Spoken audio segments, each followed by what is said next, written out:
Hello, this is Mark from SixFiveTurboGarage.com. I wanted to make a very quick video on maintenance basics tutorial of changing the thermostat and gasket on the GM 6.5 diesel. Very simple procedure. You may have either a bad thermostat itself, or one of the mods you can make on these is for towing, to keep your engine cooler, you can put a 180-degree thermostat in which case you'll need to always replace the gasket regardless of why you're getting in there. Sometimes you can get away with reusing the old one. It's simple and cheap enough. You want to go ahead and just have a gasket on hand and replace it when you get in there. So what you'll want to do to be able to get in here, when you release the thermostat housing top here, you'll be losing some coolant, of course. So you'll want to take as much of the coolant out as you can. When I began the video, the engine was hot, and so I had some pressure in there. And the way you get away with releasing that pressure is to have a pressure release cap. It's pretty common, available in most auto parts places, in which case you just lift the tab up, and that relieves the pressure without releasing any of the coolant, and let it just relax for a little bit, and then use a rag to go ahead and slowly pull it off. You'll always want to be very, very careful when you do this, because you can have some real problems with steam burns, which are not fun, that's for sure. No burns are, steam burns are the worst. You can also, I have done this, I don't recommend it at all, but being very careful with a very large rag, I have, with a standard radiator cap, I have slowly released with a rag over the top of it. If for some reason you're stuck and you just have to get in there and do some work, then make sure there's enough layers of rag all the way around, and slowly open that cap to release the pressure. The next thing you'll want is to have a fluid extractor, and these are also available at most auto parts stores. Very simple operations. Pull on the handle, and it sucks a quantity of whatever fluid that you're pulling out. So we'll just want to put it down on the inside of the radiator.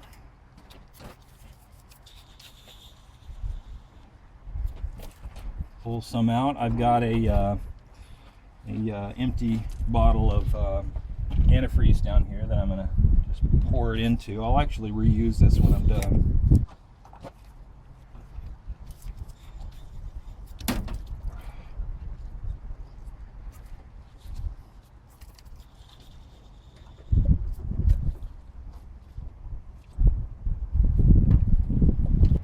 Okay, keep in mind that you're going to make a mess. You're pulling fluids out, so just have some rags on hand. It's just antifreeze.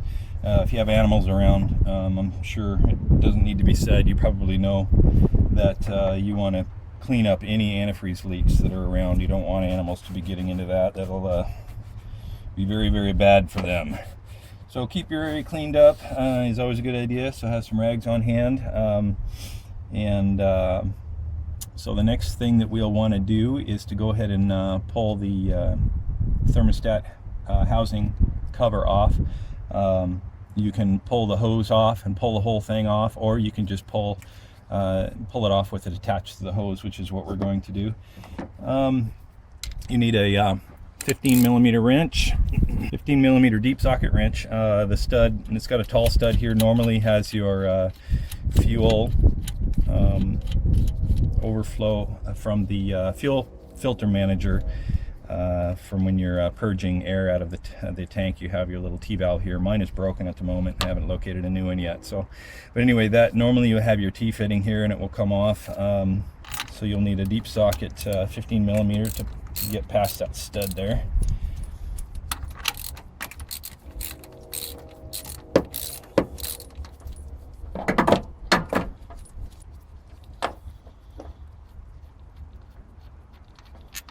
And even though you pull some fluid out, you're likely to still lose some. And keep in mind, this is if you're working this hot, keep some rags on hand. Just be careful. You'll you'll notice that real quick, that you'll need to watch out for yourself, but keep that in mind. All right, very good. So I only pulled out about half a gallon there, and it looks like that was just about right.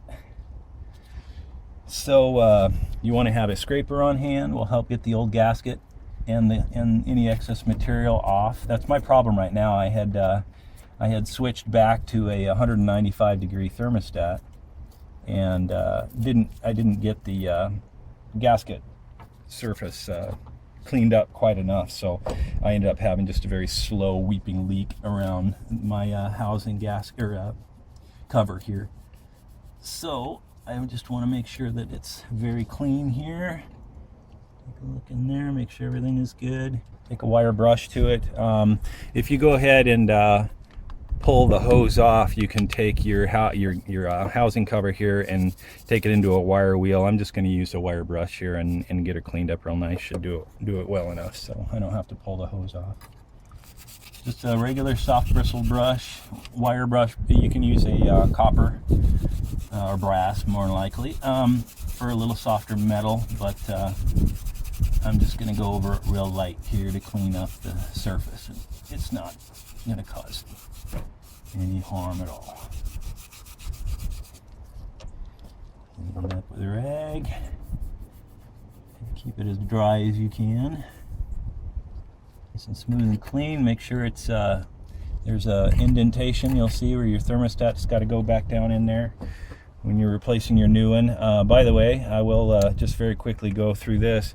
This is the style of thermostat you'll want in the 6.5. This is a 93 single housing, single thermostat housing motor. The dual thermostat housing motors will have a different configuration in your thermostats, but if you have the 93 and the older ones, you'll want to make sure that it has this unit right here. What this does is, and you'll see it when you put this all together, this actually goes down and it blocks off the bypass, and that's you want that feature. There's another one. Is actually this is probably a $10 gas, or a thermostat here, and it's a fairly decent quality. It's an AC Delco, but there's a higher quality AC Delco. It's about $26, and it's going to have a plastic cover around here that actually seals a little bit better, which you might consider getting as well. I had gotten this one before I was aware of the differences, but just to let you know there. So you want to just make sure that your thermostat is down in the hole, again with your bypass block off plug going down, fitting down, and then cleaning up the hose side.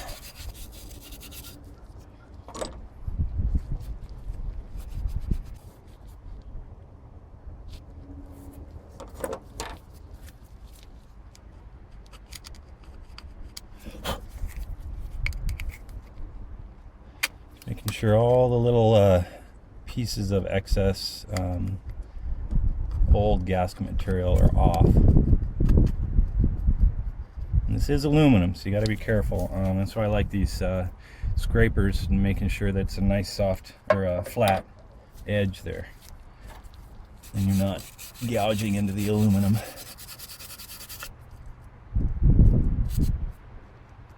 It's a bit wore out, but still good. Okay, now your gasket will have a sticky side for you. Help out a little. Let's peel that off and set it down. You'll see that it actually covers the outer diameter of the thermostat somewhat. Just make sure the holes for the bolts are lined up well. Get her stuck down on there. And put her all back together. I put a, I don't know what the normal configuration is, to be honest with you, but on this old guy here, it was just the bolt, and it was digging into the aluminum of the housing, so I put a big ugly washer on there to smooth out the edges of the hex head on the stud so it wouldn't dig in anymore.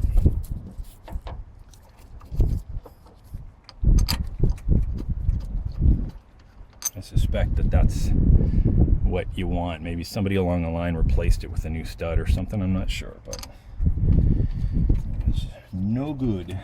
Make sure that there's nothing, I mean, you cleaned everything up in there, so it should be fine, but make sure that there's nothing underneath here other than the gasket and the thermostat, because these are aluminum. They break pretty easy. If there's something, if you got a rock or stick or wind's blowing, anything gets under there, and you go to tighten these down, you can snap these ears off of here fairly easily.